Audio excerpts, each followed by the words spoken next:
Siapa nggak takut ya kalau tiba-tiba di depannya itu kayak muncul sesosok kayak buntelan putih gitu ya kan. Jadi ini kisahku ya, pengalaman pribadiku ya teman-teman ya. Jadi pengalaman pribadiku itu ketika itu kan aku kuliah di Banda Aceh ya. Jadi kebetulan aku tinggal di eh, kompleks gereja. Jadi di kompleks gereja itu kan halamannya luas, ada gedung sekolah minggu, dan disitulah didirikan yang namanya kayak persinggahan dulu. Jadi yang namanya itu disebut dengan shelter. Jadi pada tahun 2004 ya, pada tahun 2004 itu teman-teman tahu kan itu ada terjadi tsunami di Banda Aceh. Jadi konon di gereja ini dulu berjejer itu mayat ya kan, berjejer.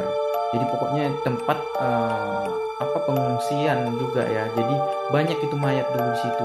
Jadi istilahnya ketika ada mayat ditemukan, ditaruh dijejerin di halaman gereja, di samping gereja. Pokoknya sekitaran gereja itu banyak mayat. Nah, karena kebetulan dulu kawasan gereja ini tidak begitu kena dampak ya, jadi airnya nggak terlalu tinggi dulu katanya. Jadi berbagai jenis manusia dijejerkan gitu mayat gitu ya, tapi tidak di situ teman-teman dikubur ya. Jadi dijejerkan katanya di situ.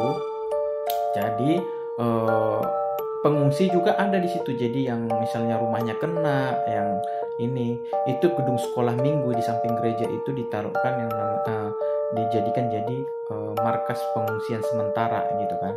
Nah, jadi singkat cerita, di sini kebagianlah yang namanya shelter teman-teman ya. Kebagianlah namanya shelter untuk pengungsi-pengungsi. Jadi dulu dapat bantuan itu, shelter itu jadi berupa rumah yang terbuat dari bukan baja ringan ya, baja yang dipondasi kuat lah itu. Jadi kalau ketika pun ada gempa itu kuat banget, dan tapi dia berdinding papan.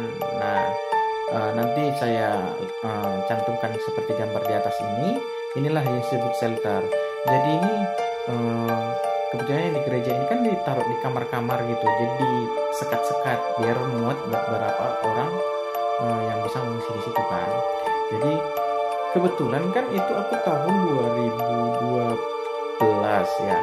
Itu kan sebenarnya udah lama ya, 2004 ke 2012. Jadi kebetulan kan saya kuliah di salah satu perguruan tinggi negeri di Banda Aceh. Jadi kami mencari tempat tinggal yang memang dekat di gereja. Kenapa? Karena memang di Banda Aceh ini kalau kita yang non muslim itu sedikit susah mencari kos-kosan. Bukan nggak bisa ya, sedikit susah. Jadi kita lebih baik memilih tinggal di daerah dekat-dekat kompleks kita lah. Ada yang memperbolehkan, ada yang tidak. Disclaimer ya, ini bukan memojokkan suatu hal tertentu ya, bukan ya. Jadi memang kebetulan kita itu cari kos-kosannya itu kalau nggak di asrama kampus ya di daerah inilah, di daerah kompleks gereja. Dan di sini di Banda Aceh ini sebenarnya ya berbaur ya teman-teman, jadi jangan sampai salah tangkap ya. Nah, singkat cerita teman-teman, jadi kita jadi posisi shelternya ini teman-teman, posisi shelternya ini jauh dari kamar mandi. Jadi kamar mandinya itu namanya gereja ya, jadi kan kamar mandinya itu emang di luar ya kan, jauh lah gitu kan. Jadi kalau kita dari shelter ini sekitar 200 meter ya. Iya adalah 200 meter pas 100 meter gitu dari tempat tinggal kita. Jadi kan kalau kita tengah malam mau kencing, mau nyuci, mau mandi, tetap di situ gitu. Namanya kamar mandi luar kan.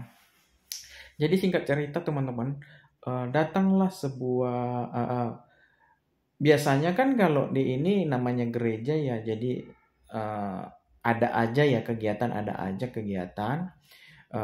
Jadi mau Senin, Selasa, Rabu, Kamis, Jumat sampai hari Minggu itu pasti ada aja kegiatan. Jadi mau kegiatan remaja, mau kegiatan muda-mudi, ataupun kegiatan ini teman-teman, kegiatan eh, pokoknya yang berbau dengan organisasi kegerejaan lah.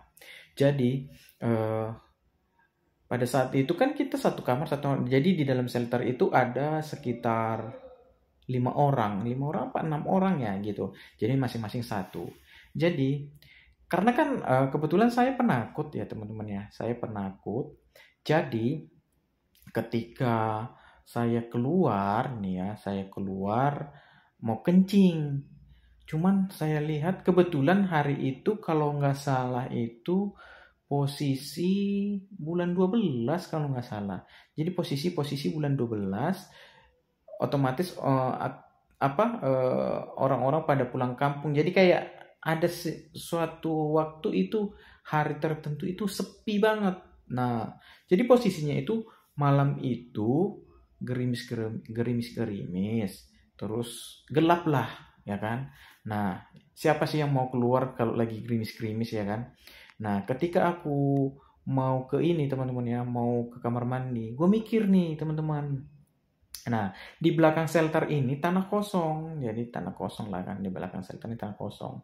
Jadi aku berpikir, lah aku kencing kemana nih ya? Bingung lah ya kan. Kalau ke kamar mandi jauh, takut gitu kan. Mau bangunin orang gak enak ya kan.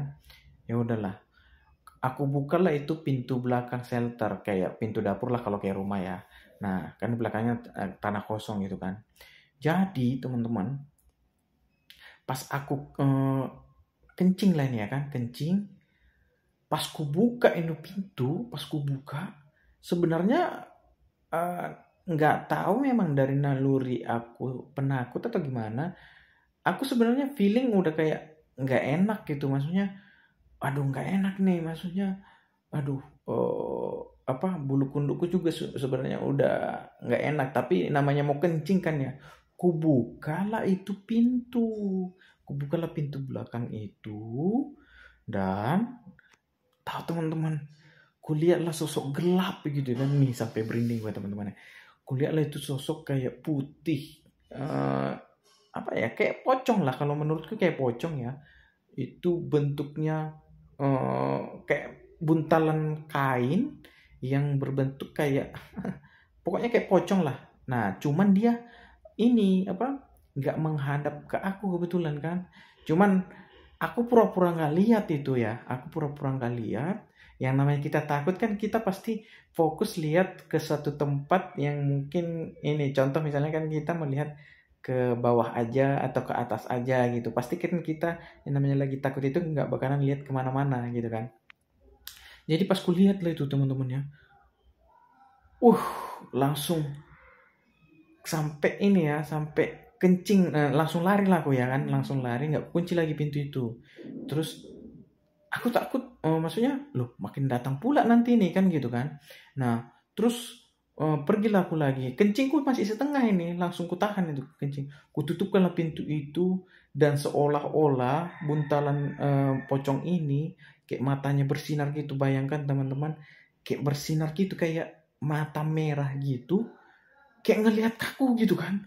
Wih, pas itu langsung kukuncikan. Nah, kebetulan kan engselnya itu engsel yang diputar teman-teman, jadi bukan yang engsel gimana. Jadi tahu kan, pintu ditaruh kayu terus diputar untuk penutupnya. Kututupkan lah itu, langsung masuklah aku ke kamar. Nah, pas masuk ke kamar itu, ku ambillah selimut, kututupkanlah mukaku ya kan. Setelah kututupkan, nah setelah kututupkan itu, nggak bisa lah aku tidur kan.